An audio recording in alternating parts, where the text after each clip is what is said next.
안녕하세요. 꼼꼼한 건축사의 3분시방서입니다.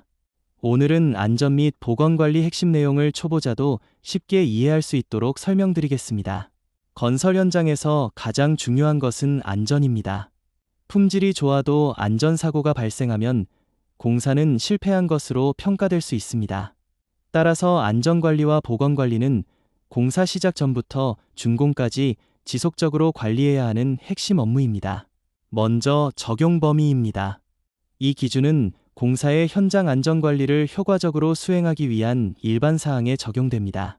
주요 내용으로는 안전관리계획, 유해 위험방지계획, 안전관리체계, 안전교육, 사고처리 등이 포함됩니다. 두 번째는 참고 법령입니다. 건설기술진흥법, 산업안전보건관련법, 소방기본법, 시설물 안전관리에 관한 특별법 등을 반드시 준수해야 합니다. 현장에서는 관련 법령과 기준을 숙지하고 최신 개정 내용을 반영하는 것이 중요합니다. 세 번째는 건설안전보건 관련 법령 숙지입니다. 공사 시행 전에 관련 법령과 규정, 지침을 충분히 숙지해야 하며 현장 상황에 맞게 적용해야 합니다. 특히 안전 관련 기준은 작업자뿐 아니라 관리자도 반드시 이해하고 있어야 합니다. 네 번째는 안전관리계획입니다. 안전관리계획은 착공 전에 반드시 수립하고 승인받아야 합니다. 계획 수립 후에는 감독자 확인과 발주자 승인을 거쳐야 하며 변경이 발생하면 재승인을 받아야 합니다. 또한 유해 위험방지 계획서를 작성하여 고용노동부 장관에게 제출해야 하는 경우도 있습니다. 안전관리의 최종 책임은 수급인에게 있다는 점도 매우 중요합니다. 다섯 번째는 안전관리체계입니다. 현장에는 안전보건관리 책임자, 관리감독자, 안전관리자, 보건관리자 등을 관련 법령에 따라 배치해야 합니다.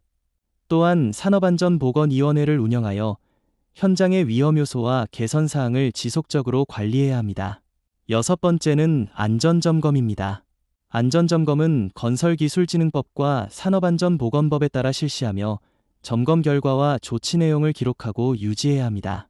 가설구조물, 작업 환경, 장비 상태, 보호구 착용 여부 등을 지속적으로 확인해야 하며 위험 요소 발견 시 즉시 조치해야 합니다.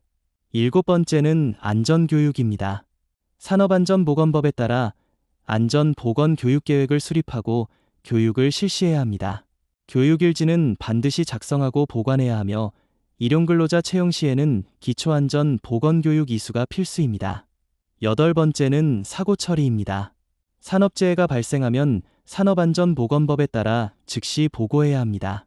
재해 발생 원인과 경위를 기록 보존하고 재발 방지 대책을 수립해야 합니다. 또한 사고 발생 사실은 고용노동부 장관에게 보고해야 하는 경우도 있습니다. 아홉 번째는 자재 및 작업 관련 안전관리입니다. 자재는 설계 기준에 적합한 제품을 사용해야 하며 불량 자재는 즉시 반출해야 합니다. 자재 반입 시에는 제품 번호와 제조 번호, 파손 여부 등을 확인해야 하며 지급 자재는 입회 검수를 실시합니다. 또한 운반과 보관 과정에서는 손상과 오염, 화재 위험이 발생하지 않도록 관리해야 합니다. 마지막으로 핵심 체크 포인트입니다. 안전관리계획은 착공 전에 반드시 승인받아야 합니다. 산업재해 발생 시 즉시 보고해야 하며 점검 결과와 조치 내용은 기록 보관해야 합니다. 불량 자재는 즉시 반출하고 지급 자재는 목적 외 사용을 금지해야 합니다. 무엇보다 안전교육과 안전점검은 반복적이고 지속적으로 시행하는 것이 중요합니다. 마지막으로 관계자 확인 서류를 알아보겠습니다.